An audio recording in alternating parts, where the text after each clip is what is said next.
Hello, everyone. Before we get started, we have to pay the bills real quick. So, I would like to tell you about Anchor. Anchor is your free all in one podcast application.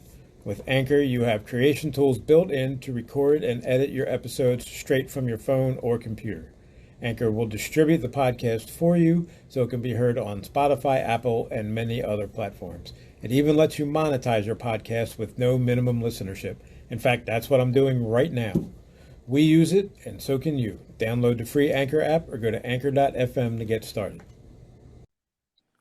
Hello, everyone. Welcome to Going 19, episode 32. Today we are covering Firestarter from Stephen King, the first half of Firestarter, up to and including the chapter entitled In the Box.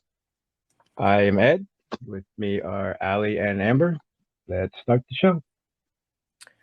Hello. Hello. So, any initial thoughts? This was definitely a different experience. Like, not quite, I wasn't quite as excited like when we started it. That was probably the most excited. But once I got into it, I was like, oh, I miss Stephen King. It's a nice short book, so it's already flying by. Like, it just feels so comfortable. Yes, it was very nice going back to Stephen King after the behemoth that was The Witching Hour.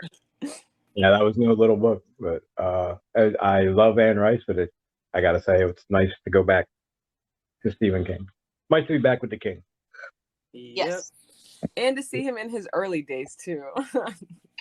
I think we talking about that like before he started doing coke and drinking, and the books got much bigger. This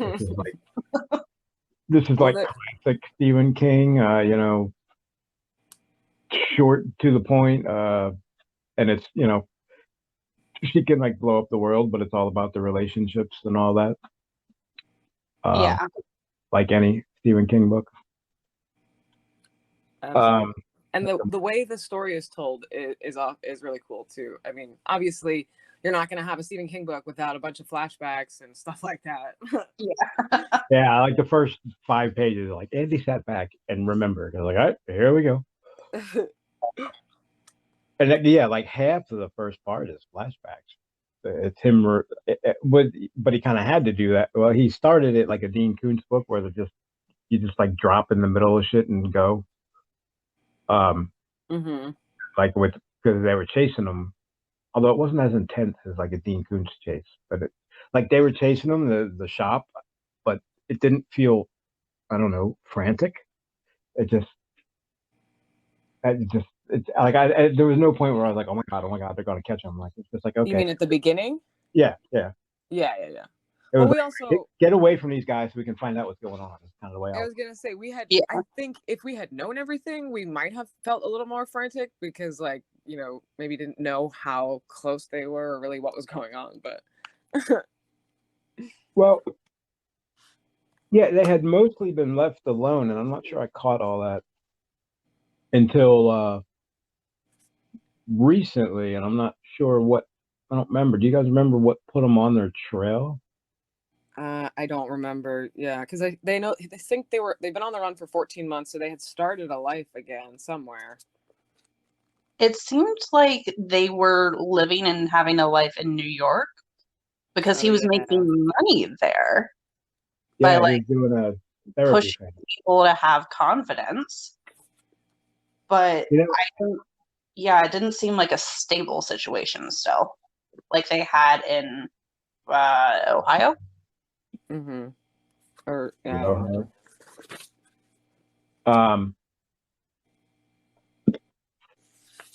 Yeah. I was gonna say, anybody watched the movie yet? But aren't we supposed to be doing that together? we are. Right. Have you seen the first one? No. No. Okay. Oh yeah, I knew Amber didn't. I guess we gotta watch them both. Okay,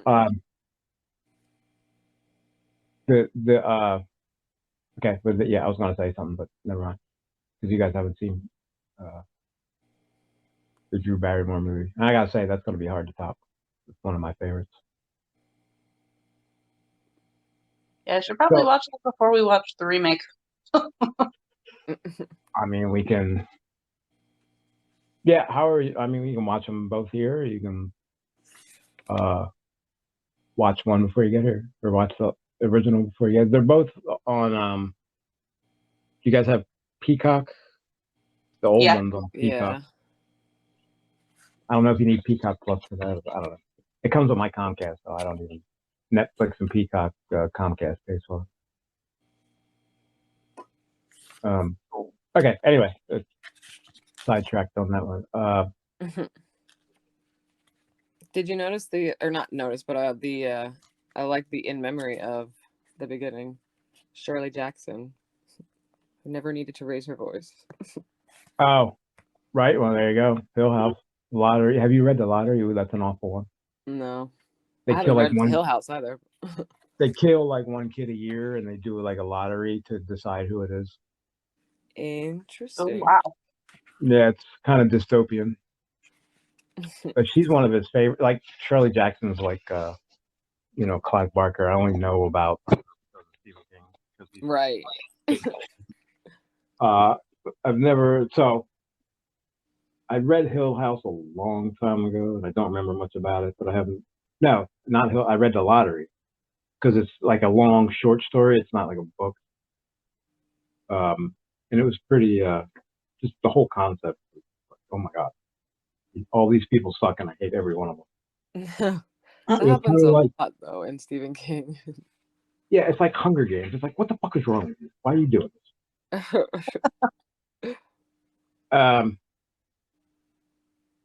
So yeah, I'm leaping through. How did they get away from them in the beginning? Oh, he pushed them. So they chase him to the air. No, the guy, he goes to Albany. Yeah, do you ever notice how? And I was thinking about this when I was reading it. Like, there's people that have powers, I guess you would say, in Stephen King books, but there always seems to be consequences to that. It's never like Andy with his pushing. Well, that I don't think that's inherent to Stephen King, because that's like a big thing about in Charm too, is like you have to if it's not meant for you, then there's going to be consequences, and if it is meant for you, you still have to get control of your emotion to be able to handle that much power. Yeah, well, that's Charlie's problem. Mm-hmm. She's like, yeah, fuck you. And like when she gets mad, man, people burn. That scene, oh my god, that scene with the face off with the shop, I love that so much. Yes, that was so descriptive and horrifying and perfect in all the right ways. The one at the farm? Yeah, the Manders farm. Yeah. How did they underestimate her like so badly? Because she's when a they kid. do catch them, I mean, they just shoot them with a tranquilizer dart and they're done with it. I'm like, well, couldn't they have done that the first time? As far as we know, I don't know how much anyone besides like Cap knew about her power, and even then they underestimated her. They definitely did. Oh, and by the way, do you think the guy is proud to be called OJ still? Well, all the lackeys, I was like, was Stephen King hungry when he wrote this? Because they're all like food themed. Well, I didn't even notice that. Yeah, there's like John Mayo, OJ. There was one other one, I think. Maybe he was eating breakfast. And I'm sure you noticed the reference to one of my favorite characters. Hochstetter? Yes. Yeah. He was, what is he, a psychiatrist now? Like, he's come a long way from the crazy little kid. Well, I don't think... Well, it can't be the same person because he died. Right. It's not, but still, it could be. I guess he liked the name. All things serve to be. Remember that. Alternate timelines. There you go. That is terrifying. Right? That would be a good story. Patrick Hochstetter hopping across dimensions, killing people. Ooh. I mean, I don't get the impression that like any of the doctors or the people working on these projects are less than sociopathic. And wait, say that again? Meaning Patrick Hockstetter would fit right in as a clinical psychologist and psychotherapist in this story. I just watched something, and he was like, the guy called him a sociopath. He's like, that's not what sociopathic means. And he like freaked out on Me? No, but it reminded me of our conversation, how everybody used the word wrong, basically. I mean, it was a movie I just watched the other night, and he like kills him because he used sociopath wrong, which I'm not sure that's irony or the definition. But yeah, but I forgot what you were saying. Damn it. Say it again. Third time's a charm. No, I just said that Patrick Hockstetter would fit right in this timeline if it as a clinical psychologist, because they're all insane. Not clinical psychologists, all the people in the story working on this project. I mean, that's fair. Yeah. They're dealing with things that they think that they can control, which they actually have no understanding of, all in the name of what? Science and patriotism and warfare. It's not doing anything for them in either regard. I kind of think they're doing it because they can. They can call it patriotism, but and like, who do they work for? Like, we know almost nothing about these shop people. They're like shady. Like, okay, so they had no problem like kidnapping Charlie because because they can't do anything with Charlie if Andy's not there. So who else is in this facility? Who else have they like kidnapped? It's like a superhero, like Arkham Asylum or something. I mean, that essentially is what they make it sound like. I don't think it's a far stretch. I'm not saying it's happening, but I don't think it's a far stretch to believe that, the government, if they're doing experiments, is not going to want these things to get out, or, bad things that happen, consequences of the experiments to get out, that there would be some kind of cover up for it. Yeah. That's terrifying. And I think, honestly, it's kind of been proven that there have been cover-ups in the past, so. Right. Like 9/11 and the moon landing? No. Not quite those.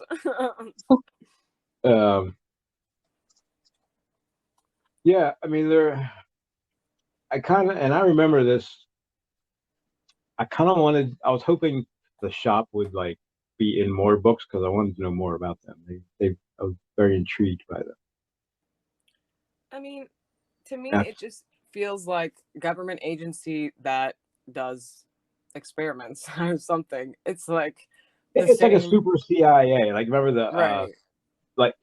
like to me, this smelled like Stephen King reading about the LSD experiments the CIA was doing. And you're like, oh, can you imagine? Blah blah blah. And right. Let's call them the shop and let's make it another drug that does crazy shit to people. So, I think that's where he got the idea. So it's probably they definitely did that. You ever see Wormwood?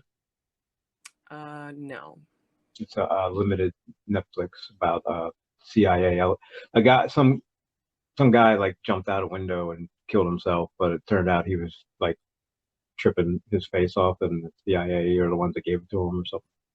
So now there was a big cover up. Well, the documentary on Netflix also about like crack cocaine, that when it got introduced, isn't that pretty much like there are people who like say in there, they're like, yeah, I got it from government agents, like. Yeah, have you seen what's the show where Snowfall? Nope. It's about the rise of like crack in LA in the 80s. The like, I don't know, the high level city guys. Or maybe that is it on Netflix? It's on FX. Oh, okay. No. Yeah. I think it's on Hulu. You probably like it. But they were like the high level dealers in the neighborhoods. I don't know what you call them, like the neighborhood kingpins, were getting their shit from the CIA, who was buying it from like Pablo Escobar. Right, exactly. That's what I was referencing when I said proven, well, alleged, let's say, alleged cover-ups. Right. I think we're off topic at this point, but the point is, I definitely believe that there could probably be government agencies that we don't know about that do stuff like this. if there was a shop today, they would be buying coke from someone and giving it and doing like hypnotic experiments. All right. So what happens when I give them coke and heroin? Ooh, that wasn't good. What's with and I feel like Wanless, by the way, Dr. Wanless, that name just makes him seem timid and meek to me. Something about that. Just reading his name, I'm like, oh, he seems like a little shriveled little old man or something. And what's with the shredding the cigarettes? It really wasn't hitting with me. I was like, whatever, that must be like a 80s thing. Well, either anything or like some sort of a tick he developed, which I can picture it. I can, see him doing the action, especially like if he's getting into a topic that he's passionate about, like shredding it more furiously or something. But yeah, I mean, it wasn't necessary. First of all, they cost too much now to be doing that. Yeah. You could sell them things. I like how all his characters always have their own little thing. Even like who was it? The cab driver who was like, "Don't tell me, I'll tell you." Yeah. Like they all have their own little ticks he must like catalog like things that people say to him like that. He's like, "Ooh, I like that. I'll use that." He just goes to Bangor Park and watches people watch it. Speaking I feel like maybe he was trying to quit smoking when he wrote this. It's on the second page, like, because I couldn't remember, like you said, what happened at the beginning, but he had just had a hunch, which you would probably call the shine. Well, it would if it wasn't then, it is now. Page 2. Doesn't he do a whole thing where he talks about his hunches and he doesn't ignore them? Well, that's later on when he's talking about how he got Charlie. Oh, that's when he ran home just a little bit too late. Right. Yeah. So it says he went to the bank because he got a hunch, and then it turns out he had no account there anymore. Everything disappeared, and that's when he knew. And Charlie was in class this time, so he happened to get there just in time. But they were like, possibly, how close had it been? Half an hour, 15 minutes?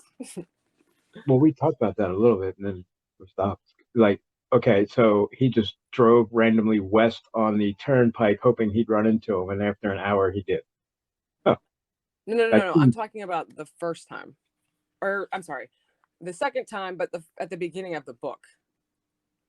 Oh, wait, when they're on foot? Yeah, because he's at the bank, finds out that he has no account there anymore, and then goes to the school and thinks that she's not going to be there because of what happened the first time, but she is there, and then that's when they go on the run, I guess, to the airport. Oh, I must get my wires crossed. I thought that was referencing the first time. The previous time on the timeline. The Vicky one. The Vicky kidnapping. How about that? Okay. So then they really were comfortable in New York. Almost too comfortable. Well, he says something later on about, like, my biggest mistake was just thinking they would forget about us. I'm like, yeah. I did see. I'm pretty sure I highlighted that somewhere. Like, yeah, that. And that's what happens to everybody. The time starts to pass, and you get, you can't stay on edge all the time forever. You just can't. And they only have to get lucky once, but you have to get lucky every time. If you're on the run, not, you. Get lucky. Yeah, they only have to get lucky once.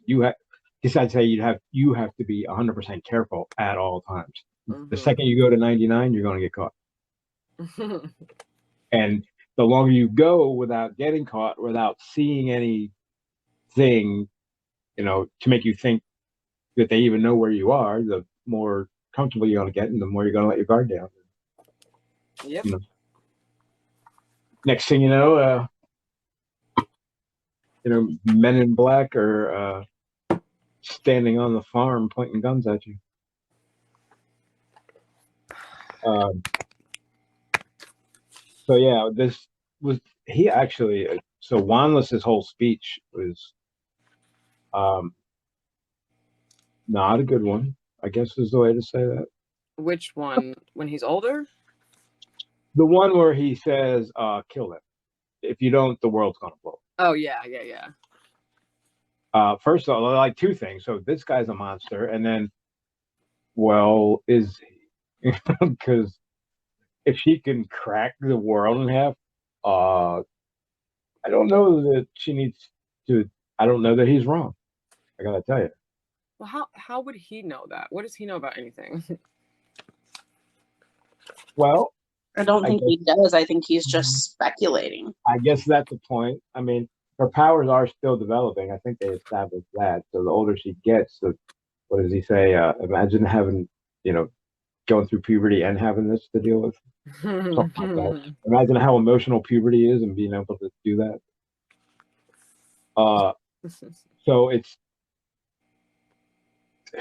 growing. I mean, I guess I would say the more she uses it, the better she would get at controlling it, which is, I think, the point Vicky was making. Andy was like, nope, it doesn't exist, hide it, don't want nothing to do with it. And Vicky was like, no, we got to teach her to use it, or she's never. I don't know, remember the exact argument, but I think I'm with Vicky. You can't pretend it's not there. I'm just now realizing that there's an episode of Charmed that was probably influenced by this book, because that same thing happens. Like a kid is a fire starter and he doesn't know how to use it, and there's one parent who's split one way and then the other, and of course it ends up backfiring. So then the witches have to come in and teach him how to use the power. Wow, that's not even subtle. That's yeah.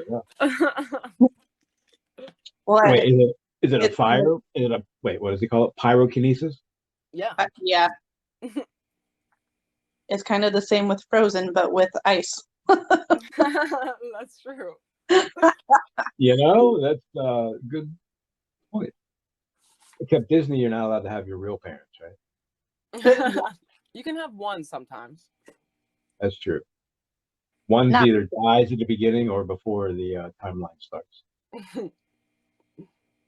Frozen is... Oh, no, they locked her away because she was freezing everybody. Isn't that what happened? Something like that. Yeah, like they didn't want her powers to get out of control. So they were like, just don't use it. Just hide it. It's fine. Right. And sing a lot of songs. I like how they call him the Mad Doctor. And then Andy's like, can you stop calling him that, please? I'm like, well,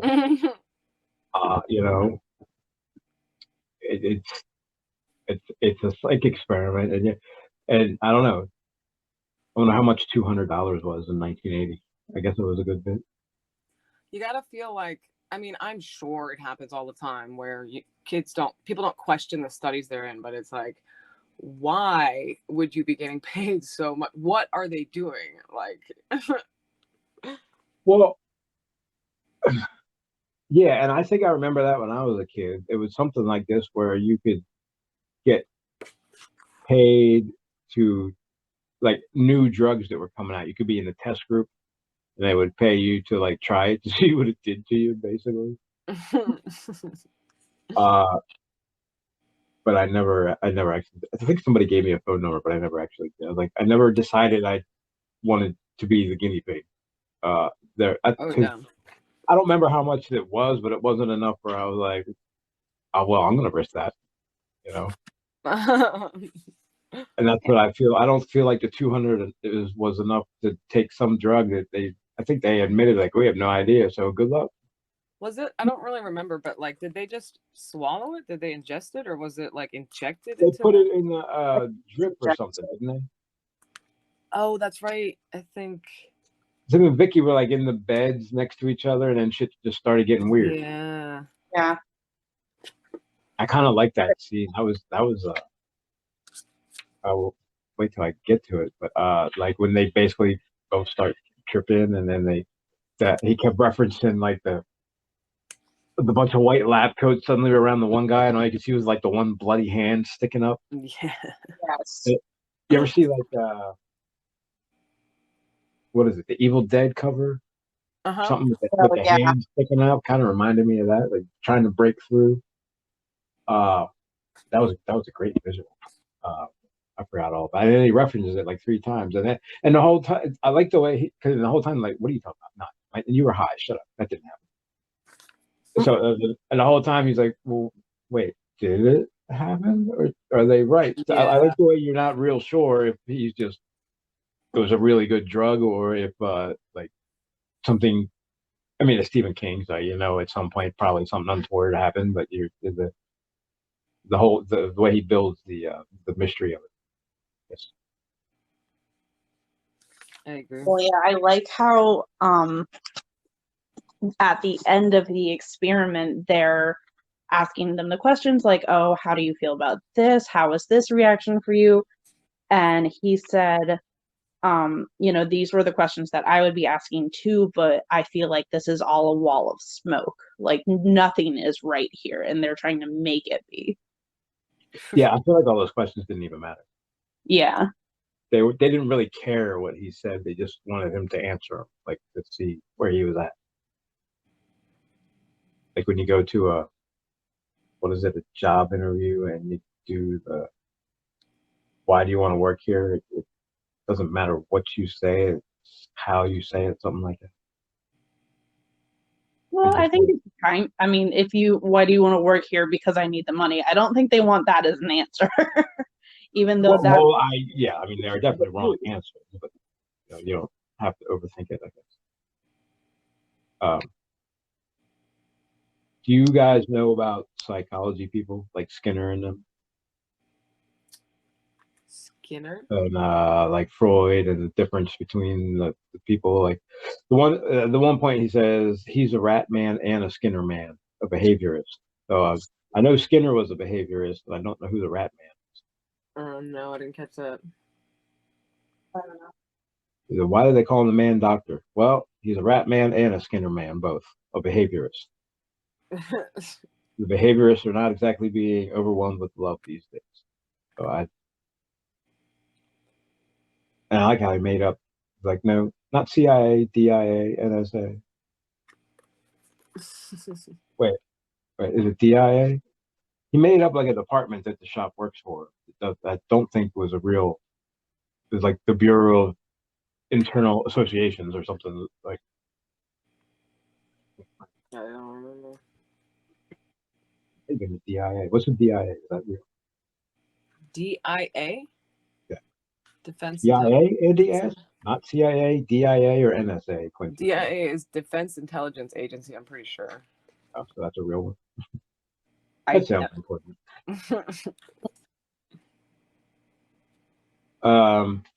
Okay.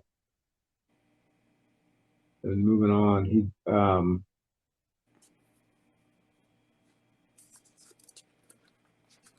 so he meets Vicky. He keeps remembering, so it's hard to get the timeline straight. Like, wait, I thought I was in the present, and then I was like, Vicky responded. I was like, oh wait, so I'm in the past.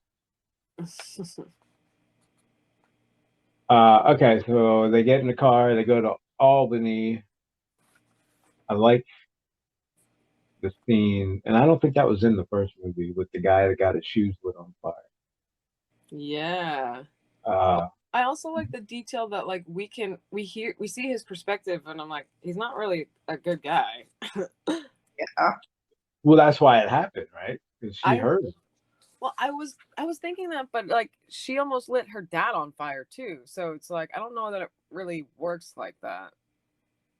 I think it's like anyone who she sees as a bad person or she sees as getting in her way, maybe, because she almost lit her dad on fire when she was in the middle of kind of like losing control of everything and trying to protect him. And that's, but I don't think what made her stop, maybe? She could have had to go to that part, but like I don't think she could. Well, actually, she probably has a hunch, so maybe she knew it without knowing it. Talk about having a hunch for someone. Jeez. Yeah. Hey, well, she lit her mom on fire, so that's true. Didn't Andy have like he started getting hot in his clothes or something? He's like, Charlie, stop it. Yeah. That part was kind of funny. Like, oh my God. And I still don't catch it when it happens, where it's like, he's like, yeah, it started getting really hot. And then I'm like, oh, it just must be the temperature. And then it's like, oh, it's not the temperature. And I'm like, every time it still surprises me. I'm like, oh, that's right. Yeah. Yeah, every time, and he just kind of throws it out there, oh, it's getting hot in here, pass the salt. And you're like, whoa, wait a minute. Right. Is that a thing? Every time it's getting hot, it's a thing. It's not a warm summer day.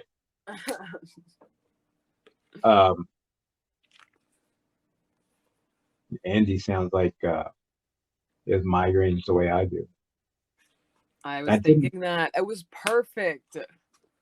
Yeah, but what were we reading before where he was talking about something, and we were like, obviously Stephen King's never had a real migraine. It was 11/22/63, I'm pretty sure. But we were saying, like, I don't know, like I don't know. He spoke as though he didn't get them, but he still kind of described it. Yeah. Yeah, maybe I thought there was one point where we're like, no, that's not me. But then there was another point where he nailed it. Yeah. Later on with Sadie and maybe Johnny or something. Mm-hmm. Yeah, so I didn't remember that. I just remembered that, like, I thought he was using it too much, and that's why he was getting headaches and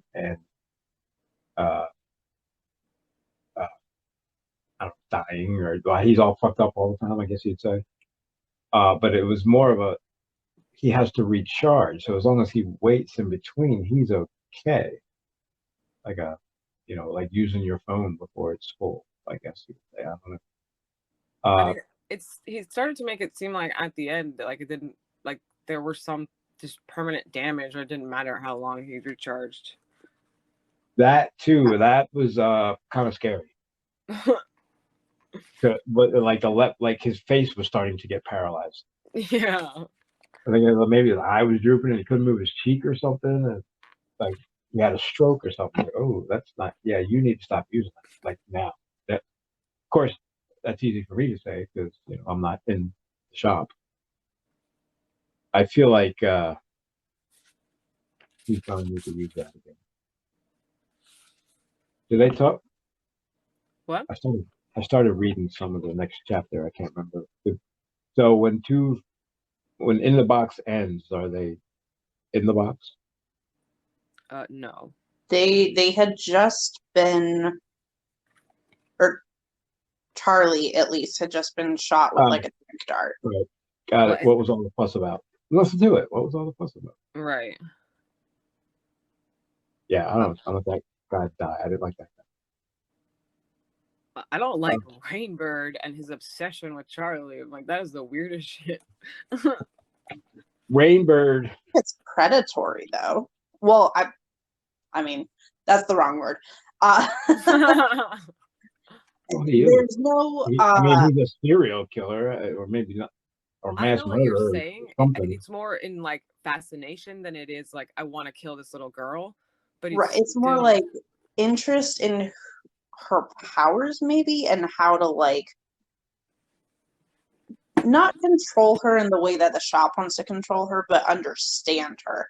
But when I said predatory, I meant like in a non-PG kind of way. Yeah. Like no sexual intent behind it. Right.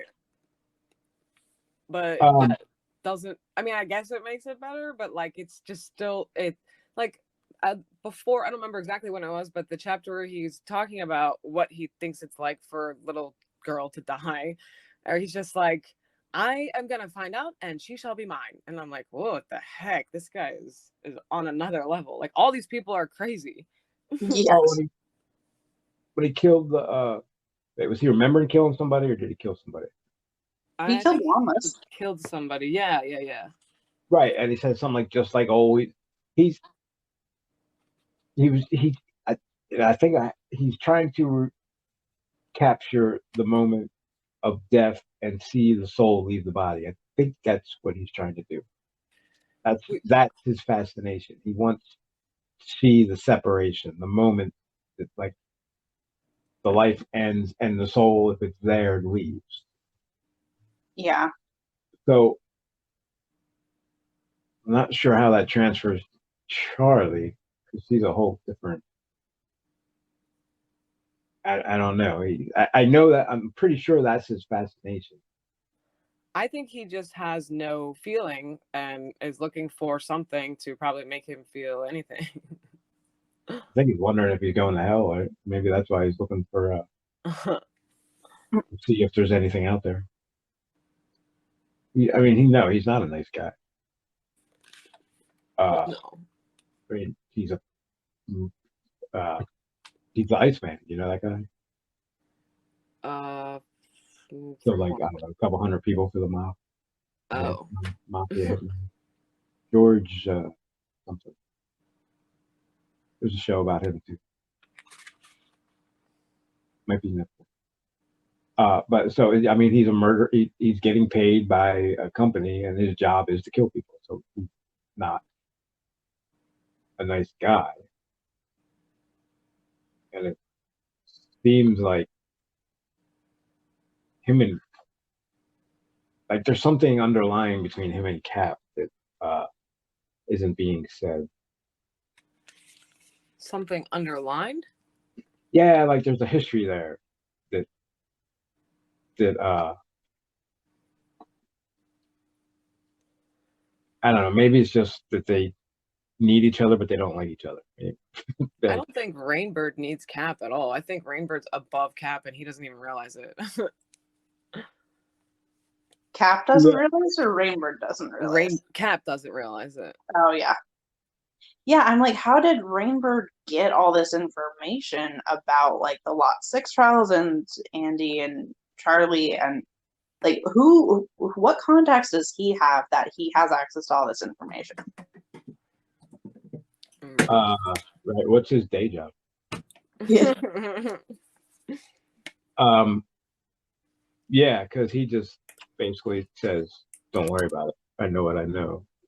I think to me, what that read as is clearly Cap has lost everything and is not taking it well. But I don't feel like he was a great guy before anyway. But regardless. Yeah. I think he just felt, he even says, like, he just felt like immediately offended that Rainbird could think he could make any demand from him. He's like, who do you think you are? Yeah. Rainbird is like, cool, buddy, but I'm going to do what I want anyway. So. Yeah, like that was cute. Now, let me tell you how it's really going to work. Yeah. Yeah, the questions were detailed. Many of them were the questions Andy himself would have asked. So why did he have the feeling they were all window dressing? I also forgot about Ralph. Ralph Baxter, I think was his name. What? Isn't that the army guy or whatever that he talks to, and then like is like, oh, he was never there, and then it's like, wait, was he there or not? Oh yeah, see, yeah. That's what I was talking about. Ralph Baxter. That name made me think of the Stan. It does. Is that his name? Isn't there a Ralph? Isn't he one of the Ralph, but I don't remember his last name. Yeah, I wonder if that's like a Patrick Hockstetter situation. Oh, it's funny that he brought that up. I wonder why he likes that name so much. It's not even like great. I mean, it's not even, and they're not like the it Hockstetter. Let's say he didn't die. There's no way in hell he becomes the Hockstetter in Firestarter. So it's two completely different character types, I guess I would say. Yeah, he wrote it after this, right? Yeah. Yeah, like I think he just really liked the name and wanted to use it again.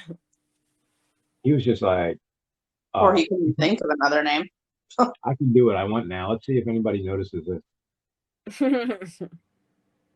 Not knowing where that was going to lead. That was before. I can tell you, most people have not. I don't.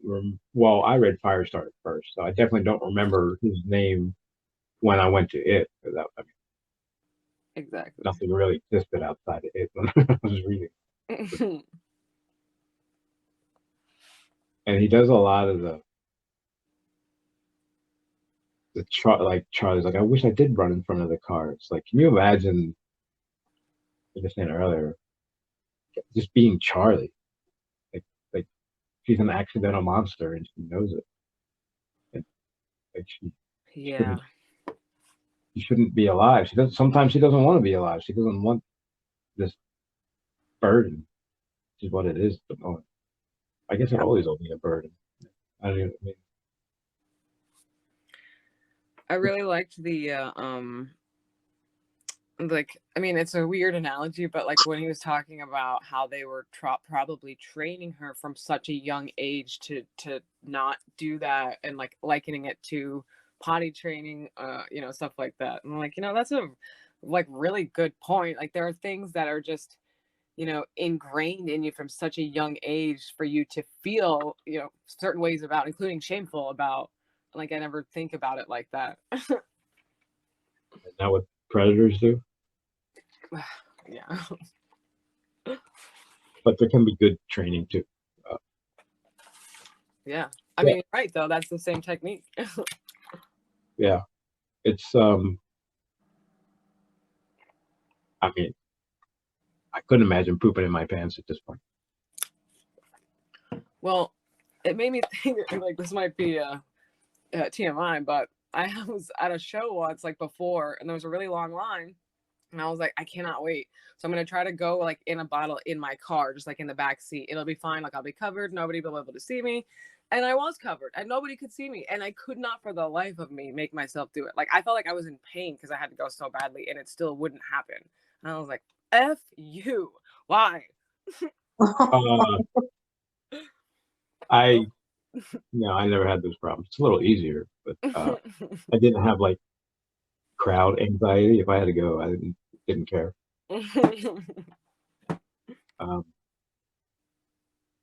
Yeah, it's hard to pee in a car. Anyway, you talk to Matt, but different topic. Forgot I was podcasting.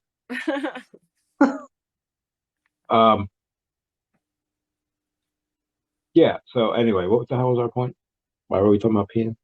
Oh, well, just talking. Well, because talking about Oh, how the training is going to, like, it's a weird, I don't know, a weird situation. Like she should probably feel a certain way about it, but like maybe not, because the only way for her to be able to control it is to use it and grow with it.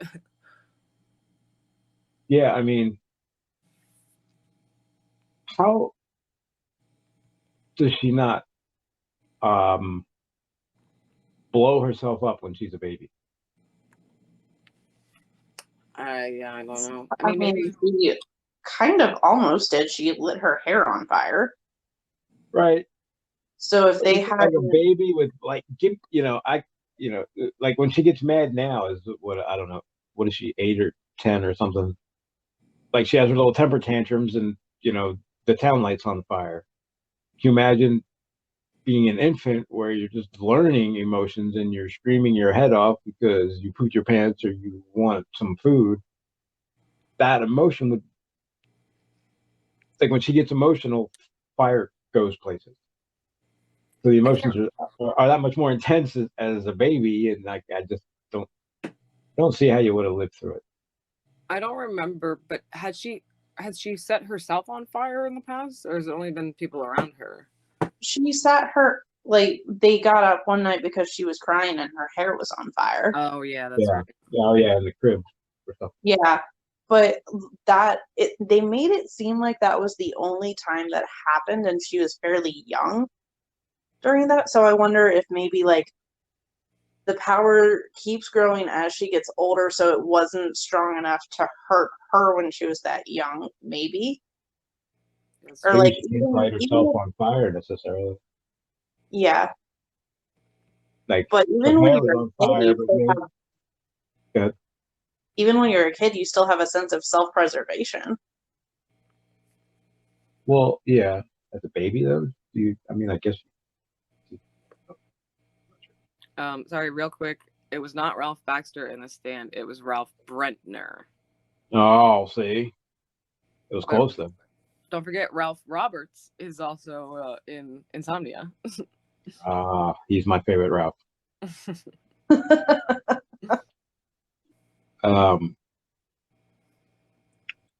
Okay, I just, God, their childhood must have been like you would live in a fireproof suit. all your clothes would. Like, doesn't she say something like, doesn't she ask him if he's scared of her or something? Or he's having a monologue, an internal monologue talking about being scared of his daughter or something. Is that in the book? Or maybe it's in. I think I remember something about that. Something like that. Can't think of a quote. Well, so anyway, how could you not be scared of her? I get she's your daughter, but holy crap, she could like light your ass on fire any minute. Just from. Do you ever see the Twilight Zone episode where a kid can do anything you want and everybody does what he tells them because he can like turn them into a pumpkin anytime he wants? No. Well, it's a lot like that. Everybody's always like smiling when he's near him and trying to make him happy because they're afraid what he's going to do to him. Yeah. That's kind of the way I see it. I don't know. I'm starting to think I might be Team Wanless on this one. I don't get the feeling though that they're trying to like appease her, like she's like, oh, I'm gonna start a fire. Well, and I mean, I guess that's not what you're saying per se, but well, it's not at that point, but it could be if she wanted it to, you know. Like, if she really wanted to, you know, get me that bike, or I'm gonna light you on fire. And if she like followed through, like that's a pretty goddamn powerful power that she has if she wants it to be. But so far she's very timid about it. Like I don't know. Like let's you ever see? I'm doing a lot of analogies with movies today. The evil Superman. Brightburn. Yeah. Yeah. That's a terrifying movie just because just imagine if Superman wasn't Mr. Perfect and wasn't a great guy. Yep. It could be so much worse. It's like if she grew up and like Charlie's an asshole, she could cause a lot of havoc. yeah, but it's not like none of them asked for this to happen to her. Yeah. Well, that doesn't make it less dangerous. I think his love for her overweighs any fear, and like he probably thinks that she could kill him at any moment, but it doesn't matter because he's her father and he's gonna do what he can to protect her while he's alive. Yeah, he kind of has a feel like he's on borrowed time anyway. Like, I think Yeah. he feels like his timeline's ending. So, like, if it happens, it happens. I think is where he's at. No, well, I shouldn't say that because there is a part where he says what would happen to Charlie. I think it's like almost bittersweet because at least like it would be over for him because I'm sure things have been hard for a long time now. But like again, his desire to protect and care for Charlie overweighs any of those other feelings. Yeah. He always has those unexpected names. A girl named Charlie, a guy named Barbie. There's another one too. I don't think it's that weird. Well, I just said unexpected. Not weird. Charlie's a lot more normal now than it was when I first read. Mm-hmm. No, anyway.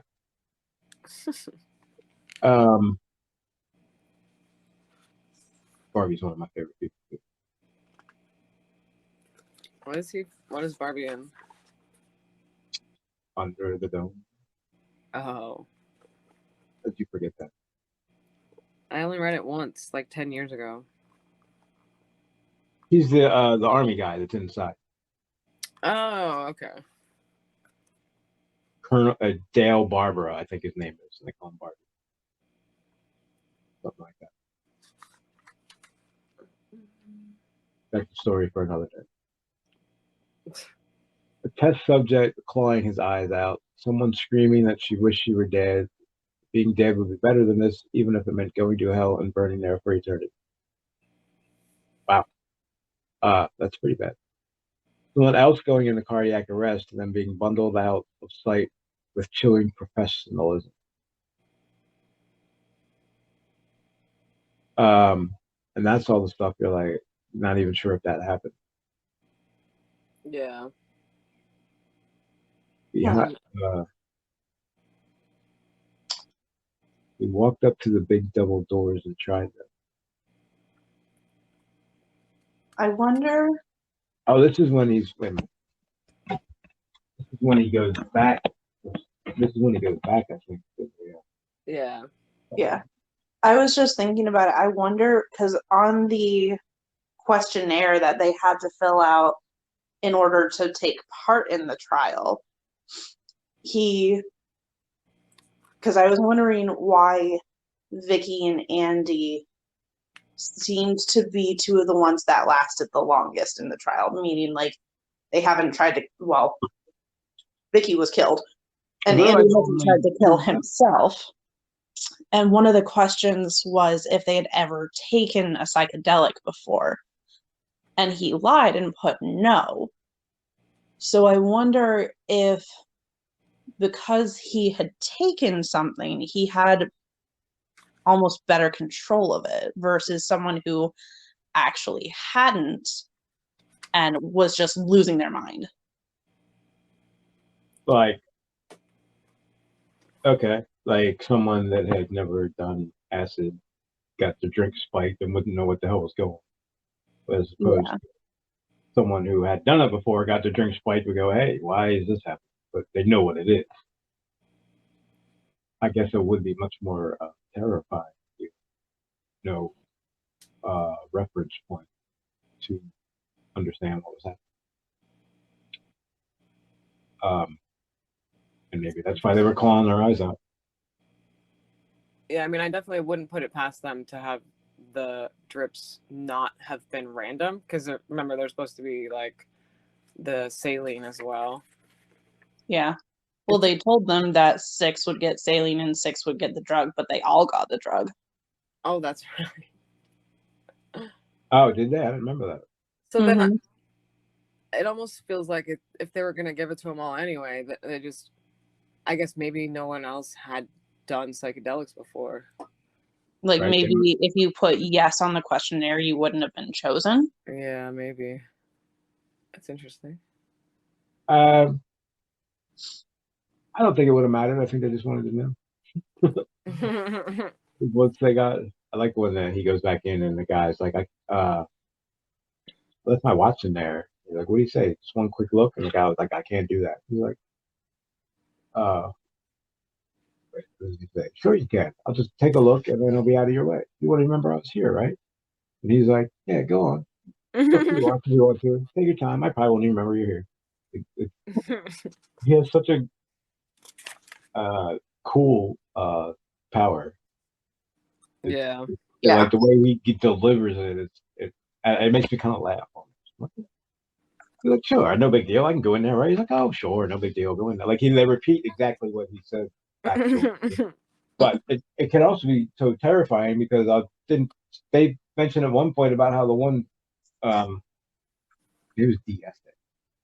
The one agent was in a coma for 6 months because he just walked up to him and he said sleep, and he didn't say how long to sleep. He didn't say when to wake up or anything. He was just like sleep. Yeah. Like, yeah. So you need to, he probably didn't care at that point, but you give him a little direction if you don't want him to sleep forever. And I kind of had to laugh at that part too because they were like, yeah, now even if you say sleep around him, he'll just like drop to the floor. I know. You can't even have a conversation with that guy. You got to be real careful. Yeah. Yeah. What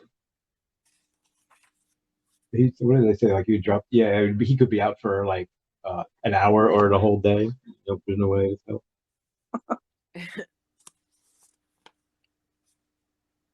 He's the comma-shaped blood that gives you. the whole experience legitimacy.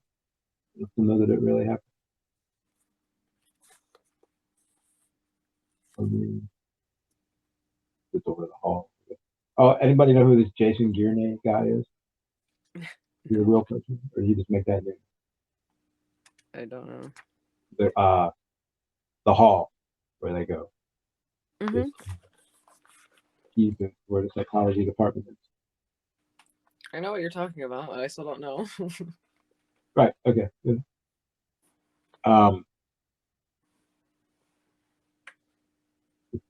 Chart. I feel like I forgot half of it. What did they change on the chart that scared him more than anything else? What do you mean? Trying to find the part. I highlighted the fact that the chart had been changed somehow scared him more than anything else. Oh yeah, I forgot about that part.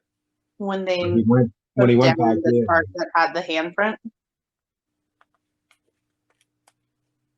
Because it was proving that it was a cover-up, almost. Right. What did they change? That's what I can't remember. Well, it was. I think the one that got the blood on it was like a close-up of the brain and the different parts of it, and then they changed it to one that was like the anatomy of the human body. Right. Oh, okay. So they took away the brain and they like just threw that on it. Yeah, it does say the naked man with his skin flayed away and his organs labeled. Yeah. I guess the chart pivotal one. It really happened.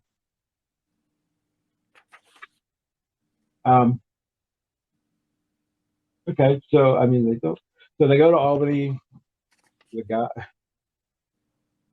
what was the guy doing? Like threatening to beat his girlfriend or something? I don't know exactly what he did.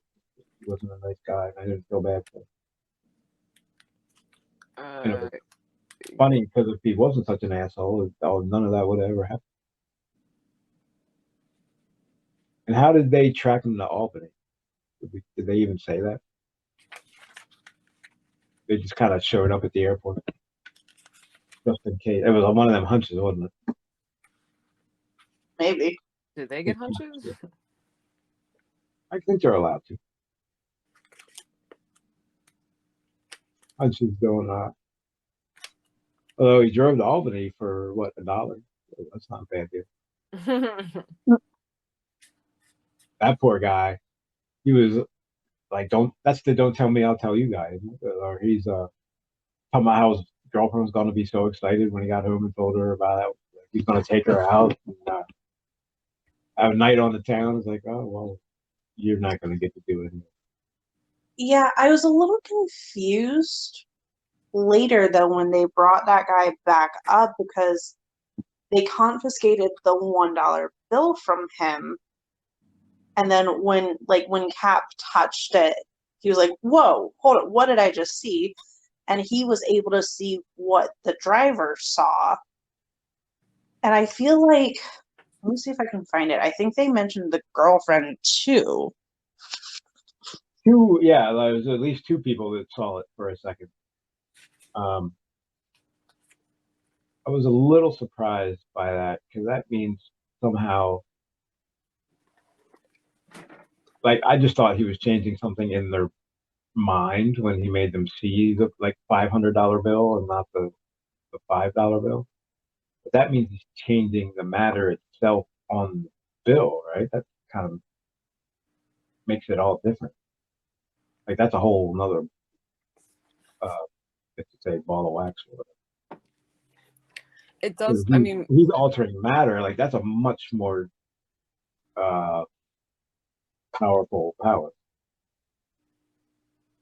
I'll Magneto might not. I mean, Xavier. I mean, it would have to be that, like, unless he's trying to say that, like, the push is so powerful that it is able to convince other people who have been told by the person that was convinced by originally. Oh. Like 6 degrees of the push. Right. It does seem like a stretch. I mean, I guess that's another possibility. That's not that. So what would that mean? So like he pushed them, and then they're pushing the next person without realizing it because they've been pushed. Right. I can almost see that, like a little residual push.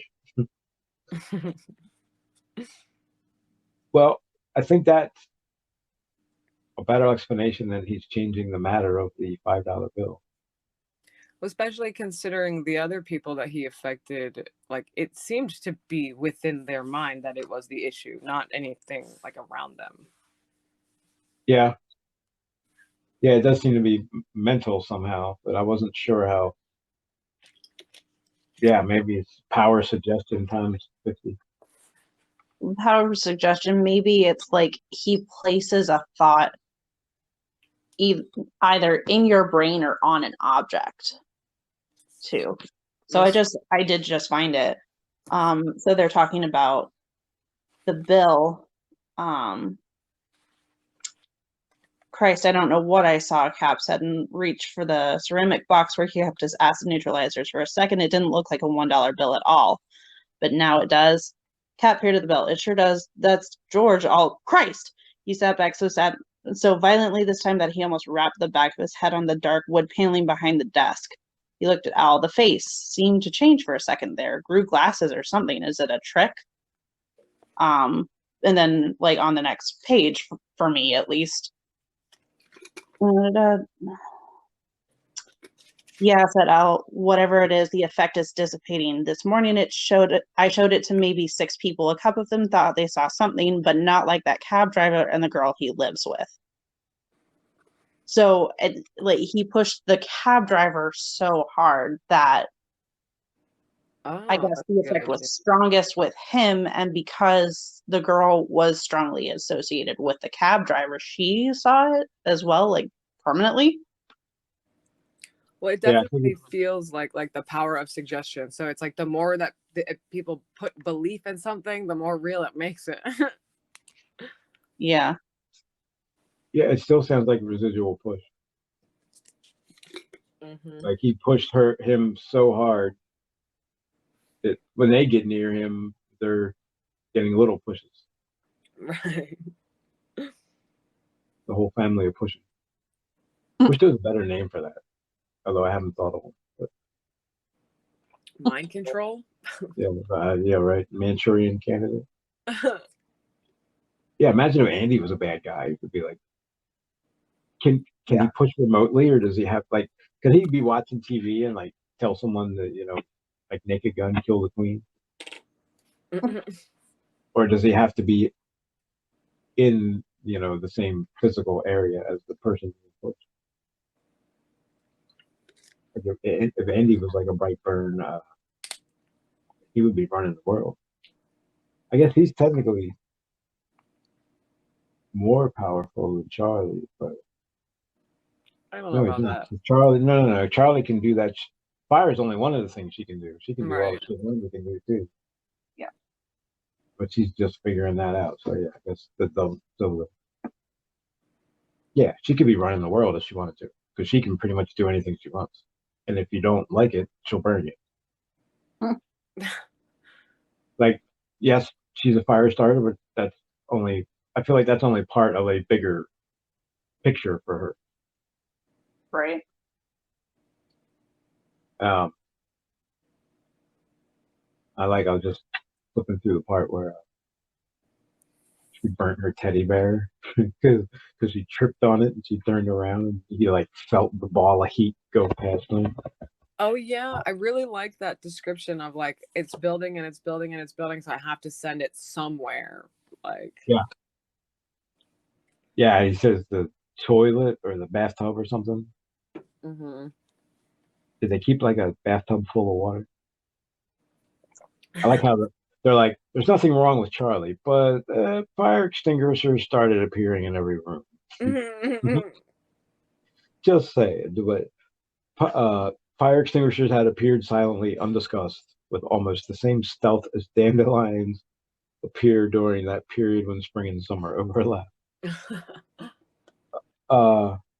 And then he has this internal like argument with himself because he has to yell at her for burning the bear, but he doesn't want to yell at her. So he's like, I have to scar her. I have to burn a scar on her soul. That might be a bad choice of words.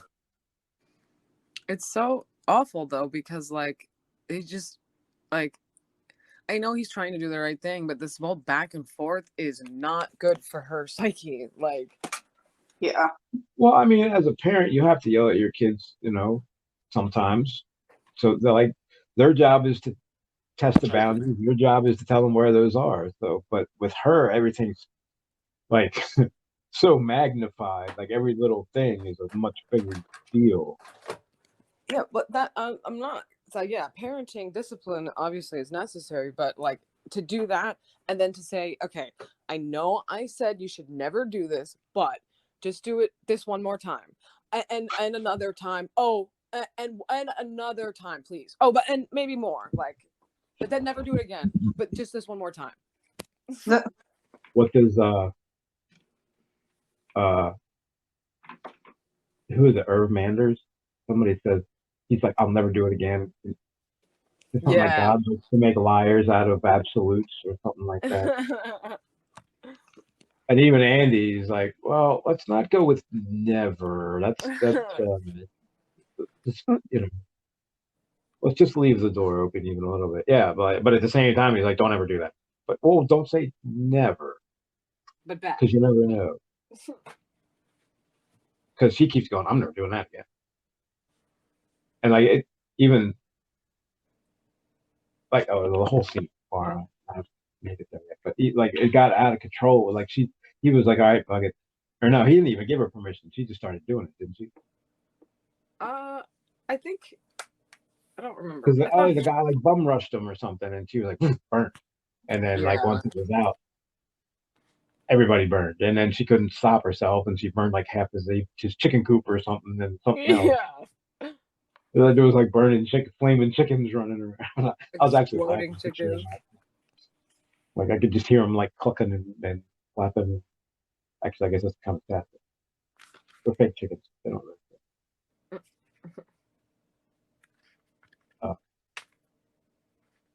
And then he talks about how she's been wearing the red pants and the green blouse for like a week. And like, oh, geez, I didn't think about that. I know. Yeah. Just, go get a shower somewhere. And what made him think? So they go to what's his name? The guy's house, his grandfather. I can't think of his name. Game with a C. He calls him Grand there. Oh yeah, well, CG.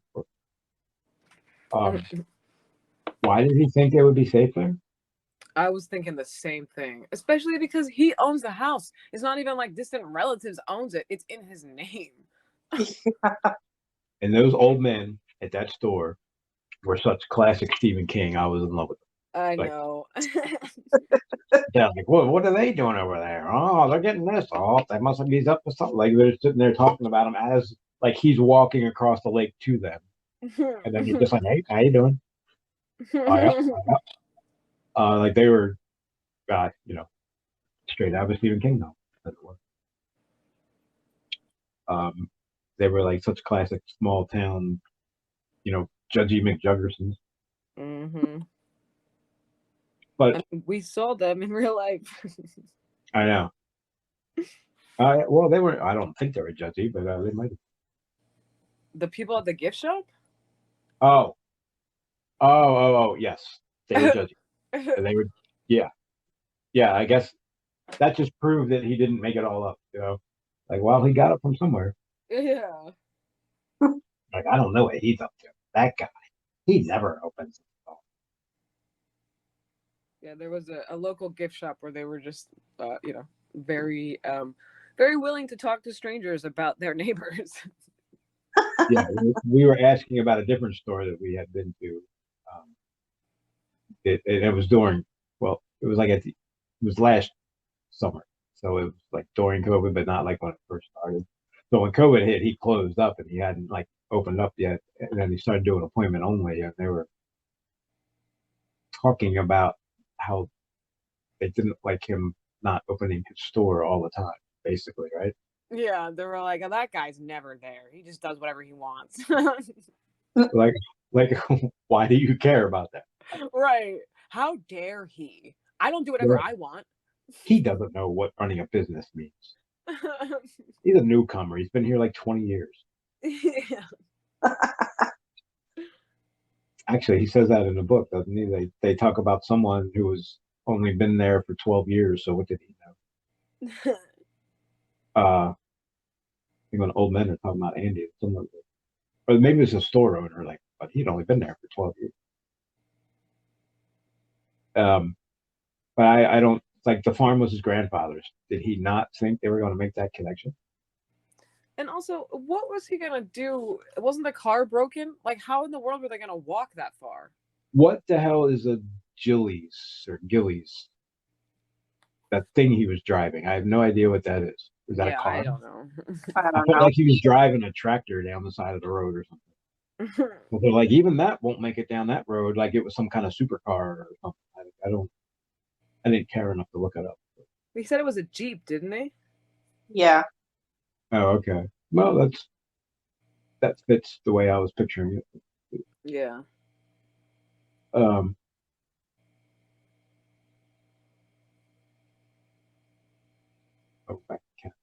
cat's drinking Cremora. That is coffee.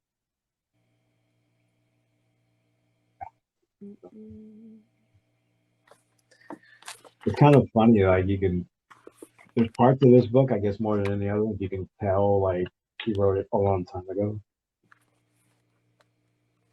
Because some of the references, just like what or like that wouldn't happen. I agree. I don't remember exactly what it was, but I even remember saying he started going into something about I don't know if it was some scandal or something that happened in the 80s or the 70s. And I just remember I said it to Matt even because I was reading near him at the time, and I was like, why do we care about this? And he was like, it was probably really important at the time. Like, it was probably really relevant. It just happened. And I was like, oh, yeah, right. I mean, you know how political he can get, so it was probably something that was an issue. Right. At the time. But they do have, okay. 12 people have been tested. 2 of them died. 1 during the test, 1 shortly afterward. 2 went hopelessly insane. Both of them were maimed. What is hopefully insane? Right? Yeah, is that a thing? Well, he's insane, but it might not last forever. There's still hope.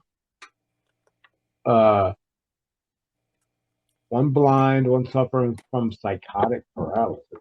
Is that a thing? Isn't that kind of what the sleep guy suffers from? Sleep paralysis, I get. Psychotic paralysis. No, because it's in his brain. Like, it's a brain trigger. It's like a psychotic paralysis. Yeah. It sounds like an oxymoron. But, anyway, they're both at the Maui compound where they would remain until their miserable lives ended. Well, I mean, there are worse places to be, but that's what I was thinking. Well, at least it's the Maui compound and not the Siberian gulags. But who knows what the compound looks like? Well, that's true. So yeah, they definitely, like I was saying earlier, have other people in other places. It does seem crazy though that they wouldn't just clearly they don't mind killing people. So what purpose are these all experiments gone wrong? Well, I mean, in 1980, that was right after, or a couple of years after Vietnam, so like nobody trusted the government. So I think he's just taking his mistrust of clandestine government stuff to another level. Yeah. I follow along, there's plenty more conspiracy theories nowadays. Yeah, this is nothing. But so then every Dean Koontz book starts with some shady government guy chasing him. So then there were 8. One of them had died in a car accident. There was almost certainly no accident, but suicide. I don't think I would choose that way. Right. Another had leaped from the roof of the Cleveland post office. There was no question about that one. There was a note saying he couldn't stand the pictures in his head any longer. Right? So that was 6. They diagnosed that as a lethal lot 6 hangover. Yeah, I wish there was a better name for lot 6. 3 others committed suicide. So they all killed themselves so far, right? All right, 2 went insane. What page are you on? 79 on mine. Are we on the same? I think How many so. pages is yours? Oh yeah, remember I said 400? I was off by 100. I got 498. Oh, then never mind, because I have 401. Oh, so you were 400. So that wasn't off. I wasn't wrong. So the one I always buy the big paperback, so they seem to be more pages. And you think they'd be less? Like I bought Salem's Lot too at that used bookstore up the street, and it's 650. I thought that was like 500.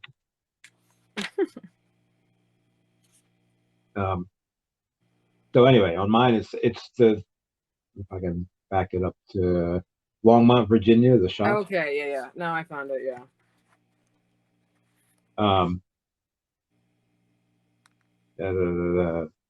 So 2 went insane, 4 killed themselves. Wait, wasn't that, I'm sorry, 1 blind, 1 suffering from psychotic paralysis? That sounds exactly like what he did to those 2 agents. Yeah, if they just had sleep paralysis, that would be exactly what he did to those 2 agents. Well, he didn't maim them, so I don't know how. Yeah. I feel like the maiming and the blinding are related. I'm not sure about the maiming and the psychotic paralysis, but I think, to me, I read that as that's the maiming. The blinding, yeah, that's true. We don't know how to read psychotic paralysis. Right. I don't know how you maim somebody and they're psychotically paralyzed for the rest of their life. Anyway, sorry, go on. So yeah. So if all those people had, let's say, not lied on their application, I guess that's why the 2 are hopelessly insane, right? Well, again, it seems interesting that they would keep them alive and not just kill them. What purpose does that serve? Maybe to see if there are any long-term effects with lot 6. True. That's true. Because it's still a study. Yeah. So we get down to 6 people, and then 3 more committed suicide.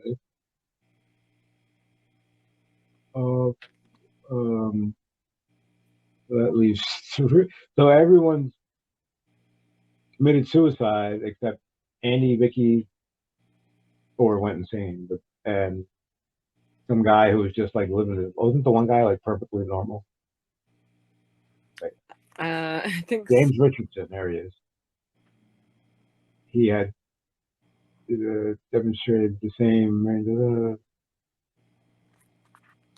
Oh, he could push people, but they disappeared when the drug wore off. Wait, how long does the drug take to wear off? What does that mean? When they weren't like stoned anymore? Oh, so he had the McGee thing, as they call it, at first, and then it wore off, and they never saw it again. Yeah. So it also could mean that there's something in like in Andy and Vicky's like DNA or genetics that the substance is able to cling onto and create an actual mutation, and then that's obviously why Charlie was born with the same mutation. Yeah. But it didn't bond with like James Richardson. I like how he implies that after Juanos' stroke, he's like seeing more clearly, and it wasn't until after the stroke that he decided that she needed to die. Well, I did have that thought where I'm like, so if some of these men hadn't just like had terrible lives and fixated on people for no reason, like, could they have been okay? But That happens in real life too, because you look at people. Oh God, I forgot his name. Harry Anderson. Who's that? Which one? The one who like basically started the war on drugs. Isn't that his name? Something Anderson? Oh, Anslinger. Andlinger, right. Yeah, Harry Anderson's the judge from Night Court. That's a wait a minute. I like that guy.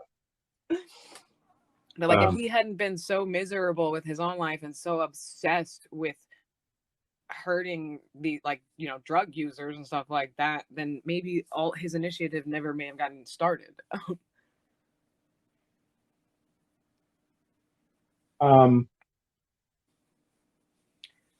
So my point was, it's not a far stretch to believe that these men, people in power who just get fixated, are able to get what they want because they're obsessed about it. Yeah. I mean, yeah, I think that's been proven over and over again. I mean, the Illuminati runs everything anyway.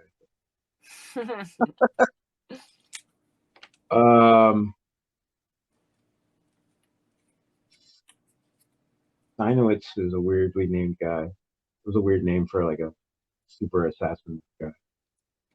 It was hard to. Maybe it's just my internal bias. Sort of. And I started to like him. I was like, hey, this guy doesn't like play around. And then his like face melted off or something. It's pretty. I kind of want to get to it. Yeah, the whole. I have to say, the Cap parts where they kept going to the shop for 30 pages. I just like basically wanted to get through them. I didn't really care about them. Yeah, I agree. Yeah. It was like, all right, come on, like yes, like there's a shop and they're doing this, and I get back to Andy. Like, did I need 30 pages of Cap? Well, I guess it was background for the shop stuff. Like where Steinowitz comes in and he's like, hey, go take care of this because it's been a clusterfuck. And he's like, all right, we're on it.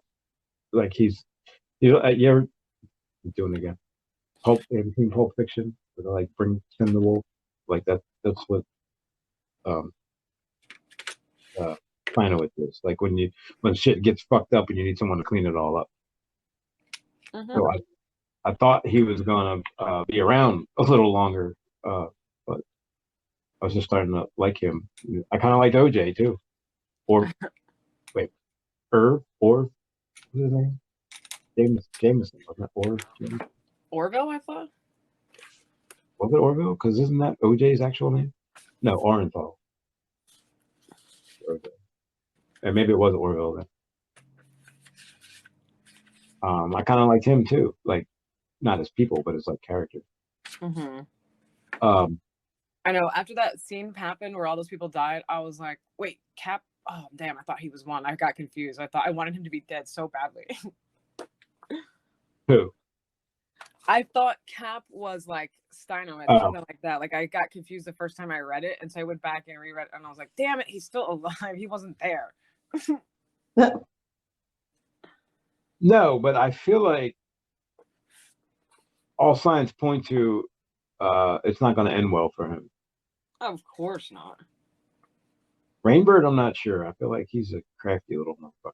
Might make it out. Yeah, I agree. But I think we all know where this is going. Like they're gonna do something, and Charlie's gonna make her escape plan and like blow the place Kingdom Come. Mm-hmm. And it's just gonna be a question of who lives and who dies. Yeah, I mean, Dad's not living for sure. I don't think so. And he's probably gonna do that being said, I've read this, but it's been probably 20 years, so I don't really remember the details. Who lives in? I don't really remember this book much at all, except for like vague impressions. So I don't actually know how it ends without reading. Nice. So, but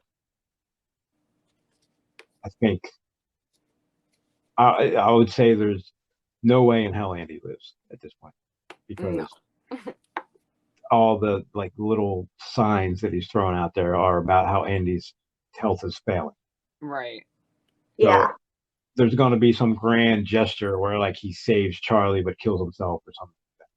That's the way I see it. Which just like, it's like, hopefully she has a real friend by that point.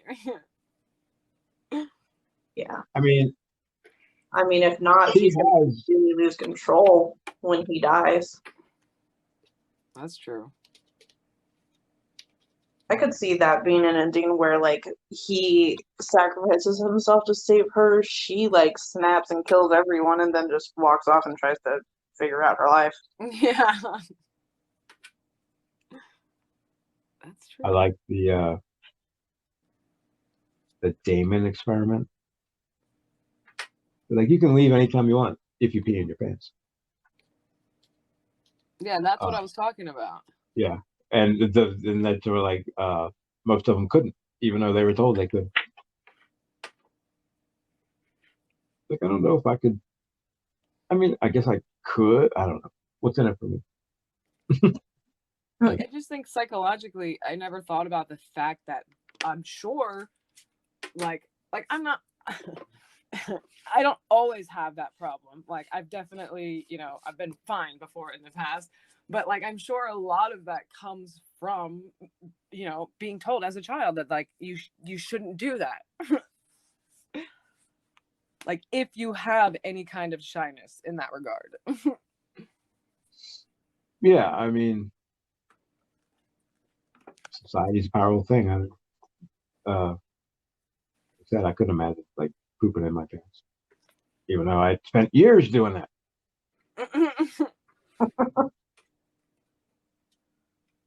Life was free then. I cried and I got fed.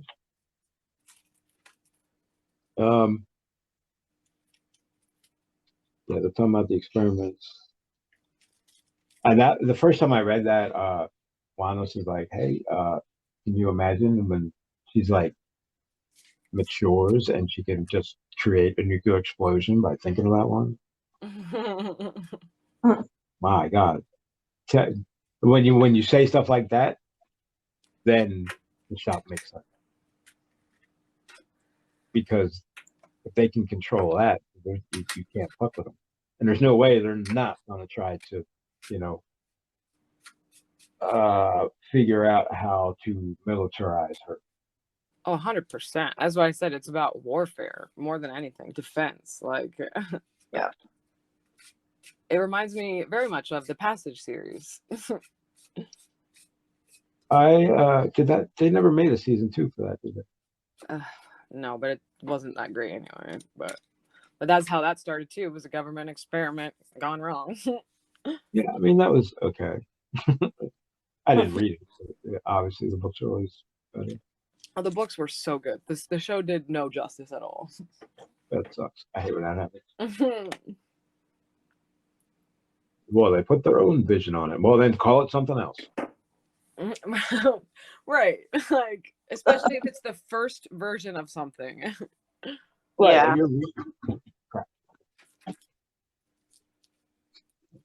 If you're remaking a remake, then maybe you can put your own spin on it. But if it's the first edition of a movie or TV show that anyone's ever seen, like for these characters, that's true to it. Especially because, like, what happened is like, if you're trying to convince everybody that it's a really good series and then the show is like, meh, like, well, that's not what the book is like at all. Well, I mean, I watched it because he told me to, and I was like, I like the idea, but it didn't come off that great.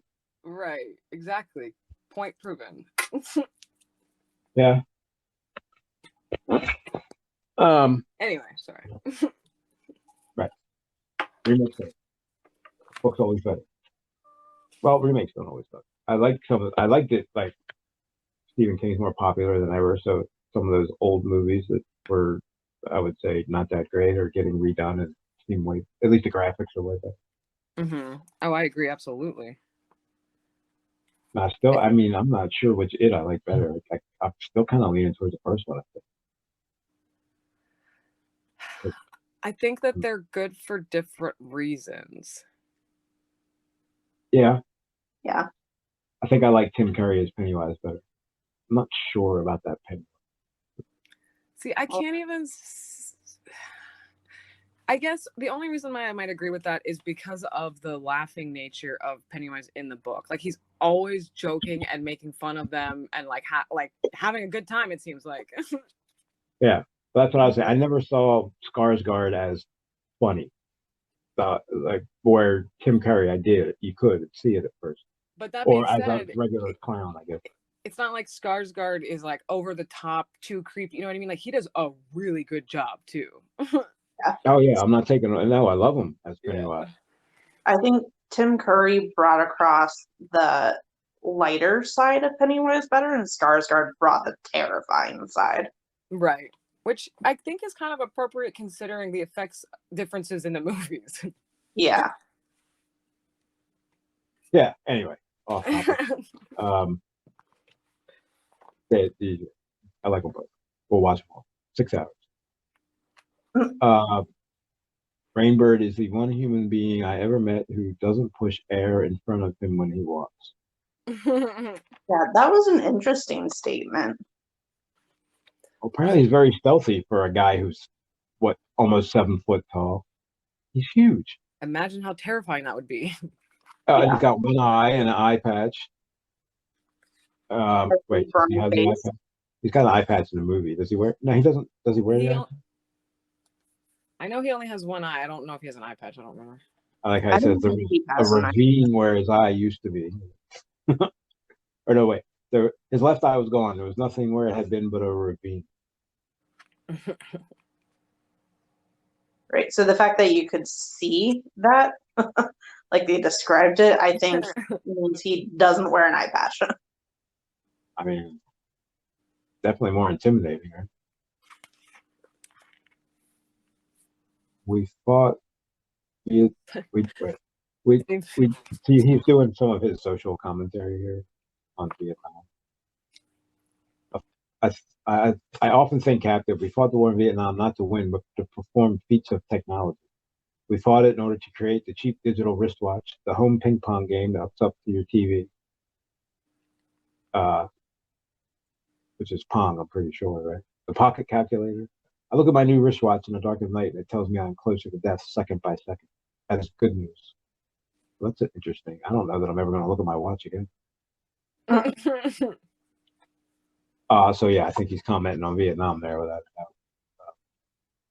He did a lot of that. But it's an interesting way to look at it. It tells me I'm closer to death second by second. Okay. He definitely like has a fascination with death where it's like he wants to die, but he wants to be sure that his soul is going to carry on if he does die. Considering the things he's done, he should almost be hoping there is no afterlife.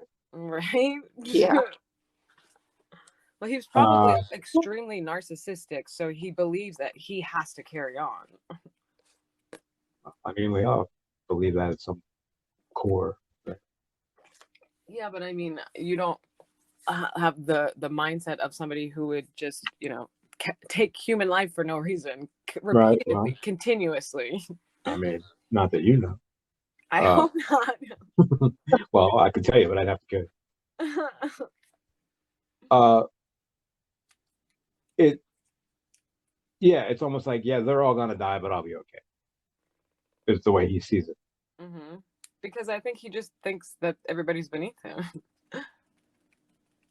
Well, yeah, it kind of proves that. I mean, information is power. Everybody's beneath you if you know enough about them. Or yeah, I agree. You know, the only way to avoid that is to not have secrets. What was I watching last night? He was killing people by exposing their secrets. James Wan, Netflix. There's someone inside your house. Is it a movie?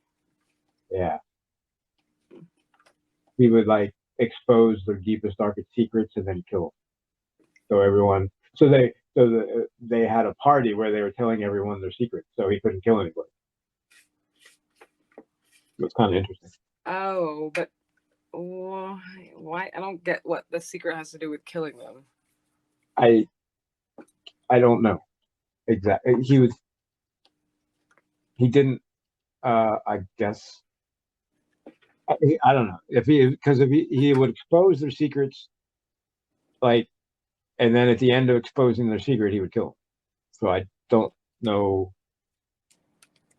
I guess they weren't supposed to have secrets. Okay, yeah. Sure. So I guess if there's nothing, but sure, it's a movie. I'm like, why wouldn't you just kill him anyway? I mean, right. So, but I thought it was kind of a funny take on it. It's like, well, you're gonna kill me because of my secrets? Check this out. I'm telling everybody everything I know about me. I mean, that's the whole premise of Saw. Sort well, yeah, that's a different level. There was nothing feel good about Saw, that's for sure. No. Yeah, he tells her to push it at the water and all that. So I'm thinking they must have like if I was them, I would have kept like a bathtub full of water or wherever I went, or not, or maybe not wherever I went, but wherever we lived, I guess is what I meant. And Granther is only like it's like they.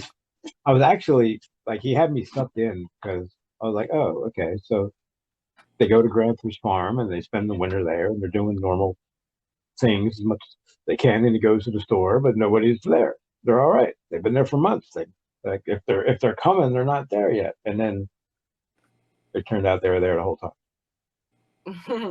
They were just watching them. And I think the guy that